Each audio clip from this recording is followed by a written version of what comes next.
Have you ever heard Akhenaten? Do you know this Egyptian figure? Whose and why he caused too much controversy? He attempts to transform a polytheistic society one virtually overnight. Now, historical reading. The religion of ancient Egypt is known for being polytheistic, with countless gods, such as Osiris, Isis, Horus, and Ra.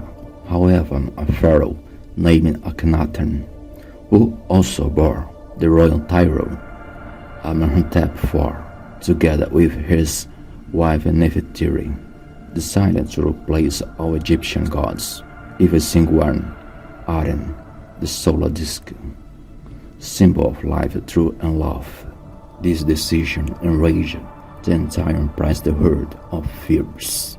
Their joys shook Egypt to its core, sparking a major religious schism.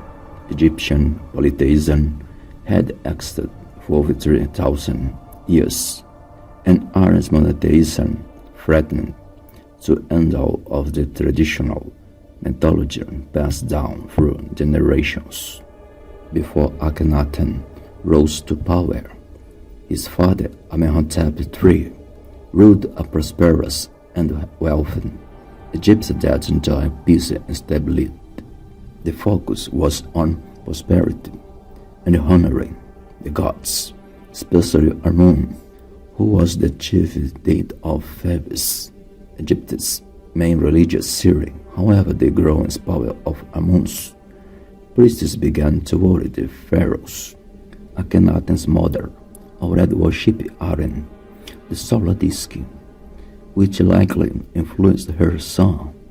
Akhenaten adopted her, called abandoned Amun, and the other Egyptians' deities.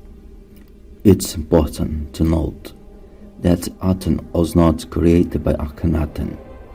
The deity already existed beneath Ra. In the Egyptian pantheon, Ra was the falcon holding the solar disk, but Akhenaten removed the falcon, leaving only the disk itself. Akhenaten declared that only he and Nefertiti could mediate between the people and Aten. No priest, subjects, or even his children had that power. He also changed his our name from Amenhotep, meaning Amun satisfied, to Akhenaten, the one who pleased Aten. He moved Egypt's capital from Thebes to a newly built city called Akhetaten, or son of Aten, named Amarna.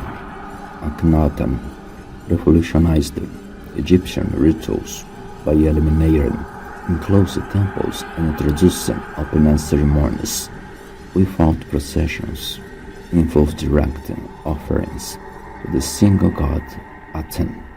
These radical chants were viewed as unacceptable heresies by both the priests and Egyptian society, threatening the power and social standing.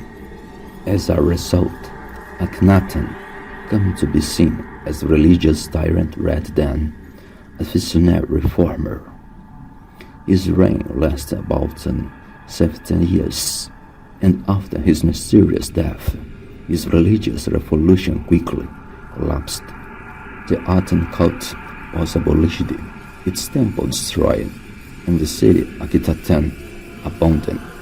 The Egyptians celebrated the return of the old polytheistic religion, erasing all traces of Akhenaten's rule and attempting to remove him from history. Some scholars have speculated that Aten might have been the same as the biblical god of Moses, since both represent monotheism. However, this idea is rejected by most researchers and by the Bible itself, which condemns all forms of idolatry, including the worship of the sun. While Aten was a god worshipped mainly by the elite, the God of Israel, Yahweh, is described as universal, accessible to everyone regardless of class of background. Therefore, although Akhenaten introduced the first political form of monotheism in history, his god Aten or Aten was not the same as the biblical God of Moses.